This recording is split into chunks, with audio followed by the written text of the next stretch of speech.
It was true. Sydney and I hadn't had anything even remotely close to this kind of freedom in a long time. And even if we were stuck in the middle of the United States instead of some tropical island, the options before us suddenly seemed limitless. After mulling over some internet maps, we finally made our way to Council Bluffs, Iowa. It didn't exactly scream excitement, but that was kind of the point.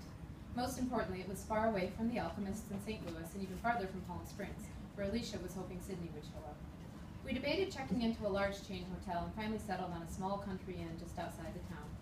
We pulled up to it late in the morning and were greeted by a sign proclaiming, "Welcome to the Black Squirrel Lodge."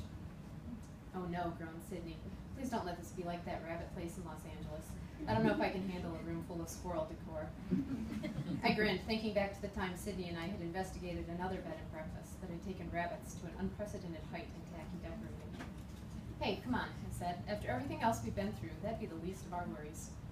But when we stepped inside, we were pleasantly surprised to see everything was actually pretty tastefully decorated in neutral colors and modern decor.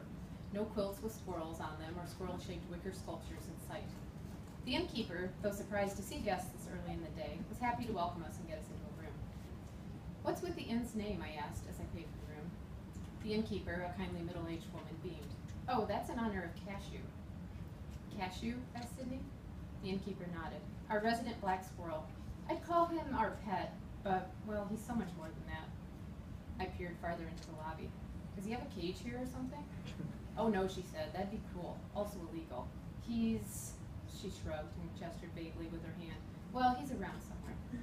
"What do you mean around?" asked Sydney uneasily. "Like outside?" "Oh no," said the innkeeper. "Poor thing wouldn't know what to do out there." Sydney's eyes widened. "Wait, if he's not outside, then does that mean..." "Let's get you two into your room," Sydney. "I've got your key right here." The room she took us to had a cozy sitting area and access to a private porch, as well as a big plush bed. After an uncomfortable day of travel, I was looking forward to catching up on sleep and finally getting some real rest. Before I could throw myself on the mattress, however, I knew I needed to get in touch with Nina and tell her the deal was off. When Cindy said she wanted to take a shower, I saw the perfect opportunity. It was just around the time Nina would be asleep, waiting for me to contact her through a spirit dream. I didn't have to be asleep for that, simply in a meditative state. I sat on the bed, calming myself and closing my eyes, calling on just enough spirit to reach across the dream world to Nina. My tranquil state was shattered, however, when I heard a scream from the bathroom. I opened my eyes and tore across the room, flinging the door open. "Adrian, look out!" cried Sydney. A small, furry black form leaped off the counter, landing right on my chest. Out of instinct, I swatted it off. It landed on the floor and went scurrying off across the room. Sydney, wrapped in a towel, stepped out and stood beside me. "I think it went under the bed," she said. "That thing had better not get on me again," I muttered, walking gingerly over to the edge of the bed. "You faced much worse than this," Aunt Tatiana said scornfully. He hears voices, if you don't know that. "Stop being foolish." Sydney followed, and when I lifted a corner of the bed frame up, she waved her hand in what I recognized as a gesture for casting spells. Seconds later, I felt a breeze stir and blow under the bed. Moments later, the squirrel, Cashew, I presumed, came tearing out and began frantically racing around the room.